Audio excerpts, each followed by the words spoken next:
नमस्कार बच्चों, एक बार फिर से आपका स्वागत है हमारे अपने चैनल रोजगारपुर में। बच्चों, आज की क्लास में हम पढ़ेंगे राष्ट्रपति की शक्तियाँ, पावर ऑफ प्रेसिडेंट। चलिए शुरू करते हैं। देखिए, पावर ऑफ द प्रेसिडेंट। पहली आपकी प्रशासनिक शक्तियाँ। देखिए, कार्यपालिका का जो प्रशासन होता है वो राष्ट्रपति के नाम से चलाया जाता है। ठीक है, जो कार्यपालिका का जो भी प्रशासन होगा वो राष्ट्रपति के नाम से चलाया जाता है। और भारत का जो राष्ट्रपति भारत के निम्न पदाधिकारियों को नियुक्त भी करता है। देखिए, पहले प्राइम मिनिस्टर, उसके बाद आते हैं कैबिनेट मिनिस्टर। देखिए, प्रधानमंत्री की सलाह पर पूरा मंत्रिपरिषद बनाया जाता है।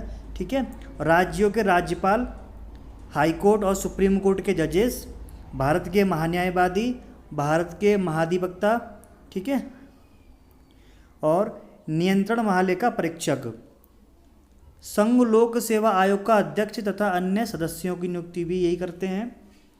भारत का मुख्य निर्वाचन आयुक्त भी यही नियुक्त करते हैं। भारत के निर्वाचन आयुक्त,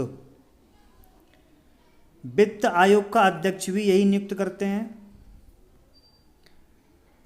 सचिव, देखिए सचिव बहुत बड़ा पद हो जाता है। जो कैबिनेट यानी कि केंद्र के जो सचिव होते हैं उनकी नियुक्ति भी यही करते हैं। राजभाषा आयोग का अध्यक्ष भी यही नियुक्त करते हैं। एससी एवं एसटी आयोग का अध्यक्ष भी यही नियुक्त करते हैं। अल्पसंख्यक आयोग का अध्यक्ष भी यही नियुक्त करते हैं। और भारतीय राजदूत यानी कि इंडियन एम्बेसडर को भी यही नियुक्त करते हैं। अब आते हैं फोर्स पे यानी कि बल पे। देखिए, एक होता है सैन्य बल और एक होता है अर्धसैन्य बल। देखिए, कुछ बच्चे बहुत ज़्यादा ही डिस्टर्ब रहते हैं इस चीज़ को लेके कि जो सीआरपीएफ है या सीआईएसएफ है या बीएसएफ है, एनएसजी है, ये आर्मी में आते हैं। देखिए, मैं आपको दो चीज़ क्लियर कर दूं। पहले जो बीएसएफ है, बीएसएफ आर्मी में नहीं आता है। देखिए किस में आता है, जो सैन्य बल है यानी कि भारत की बाहरी शांति बनाए रखना, इनका कार्य होता है भारत की बाहरी शांति को बनाए रखना। ठीक है, जैसे कि इंडियन आर्मी, इंडियन नेवी और एयरफोर्स यानी कि सेना, नौसेना और वायुसेना, इनके हेड प्रेसिडेंट कौन होते हैं? अपने प्रेसिडेंट। ठीक है, उसके बाद आते हैं आपके पैरामिलिट्री फोर्स यानी कि अर्धसैन्य बल, इनकी जो अंदर की सुरक्षा होती है, आंतरिक शांति बनाए रखने के लिए, और ये किसके अंडर में होती है? Ministry of home affairs. और इसमें आ जाते हैं आपके सीआरपीएफ, सीआईएसएफ, बीएसएफ, एनएसजी। ठीक है, एनएसजी होते हैं नेशनल सिक्योरिटी गार्ड। अच्छा, अब आते हैं विधायिका शक्तियाँ पर, है ना। आर्टिकल 79 के अकॉर्डिंग, इस आर्टिकल के तहत भारत की संसद राष्ट्रपति, लोकसभा, राज्यसभा से मिलकर बनी होती है और राष्ट्रपति ही संसद का अध्यक्ष होता है। ठीक है, ये बात क्लियर हुई। आगे पढ़ते हैं। आर्टिकल 85 के तहत राष्ट्रपति संसद के दोनों सदनों को यानी कि दोनों सेशनों के लिए बुलाता है।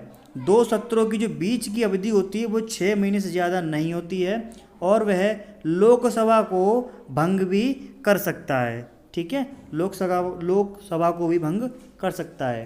आर्टिकल 85 के तहत जो नई सरकार होती है, नई सरकार का प्रथम सत्र तथा बजट सत्र की शुरुआत राष्ट्रपति के भाषण से स्टार्ट होती है।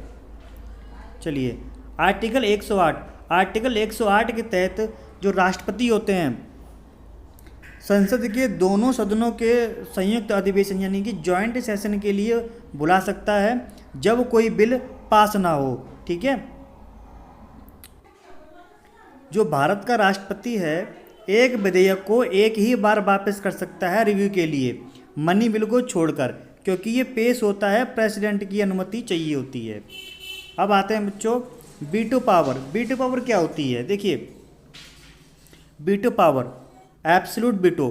देखो, इस वीटो के तहत क्या है, जो भारत के प्रेसिडेंट हैं, भारत के जो राष्ट्रपति हैं, वह किसी भी विधेयक के लिए अनुमति नहीं देते। मतलब कोई बिल है, अगर उनकी मर्जी नहीं है तो वे अनुमति नहीं देते हैं। जैसे एग्जाम्पल के तौर पर 1954 में डॉक्टर राजेंद्र प्रसाद ने पेप्सू बिल को मना कर दिया था। ठीक है, उसके बाद आते हैं आपका सस्पेंसरी वीटो यानी कि विलंबनकारी वीटो। इस वीटो के तहत जो भारत के राष्ट्रपति हैं वो विधेयक को रिव्यू के लिए लौटा देते हैं संसद में, है ना। उसके बाद आता है पॉकेट वीटो यानी कि जेवी वीटो। इस वीटो के तहत भारत के जो राष्ट्रपति हैं ना तो हस्ताक्षर करने के लिए मना कर सकते हैं और ना ही बिल को रिव्यू के लिए लौटा सकते हैं। ठीक है, एग्जाम्पल के तौर पर इंडियन पोस्ट बिल, भारतीय डाक विधेयक 1986, ठीक है, उस समय प्रेसिडेंट थे सरदार ज्ञानी जैल सिंह। ठीक है, और उस समय जो पीएम थे वो थे राजीव गांधी। आर्टिकल 123, राष्ट्रपति की अध्यादेश यानी कि ऑर्डिनेंस जारी करने की शक्ति जब कोई सत्र ना चल रहा हो। इसकी वैलिडिटी होती है कितनी होती है 6 मंथ। 1861 में इंडियन काउंसिल एक्ट यानी कि भारतीय परिषद अधिनियम, सबसे पहले अध्यादेश जारी करने की शक्ति लॉर्ड कोनिया यानी कि भारत के वायसराय 1856 से लेकर 1862 के पास थी। ठीक है, उसके बाद इनकी पढ़ते हैं मिलिट्री पावर्स के बारे में पढ़ेंगे कि भारत के जो राष्ट्रपति हैं वो भारत के सभी सैन्य बलों का अध्यक्ष होता है और राष्ट्रपति की अनुमति के बिना सैन्य बल कोई भी कार्रवाई नहीं कर सकते हैं, मगर ये काउंसिल ऑफ मिनिस्टर तथा अपने पीएम से सलाह ले सकते हैं। ठीक है बच्चों, चलिए तो आज की वीडियो हम इतना ही पढ़ेंगे, मिलेंगे कल एक नई वीडियो के साथ। Bye bye.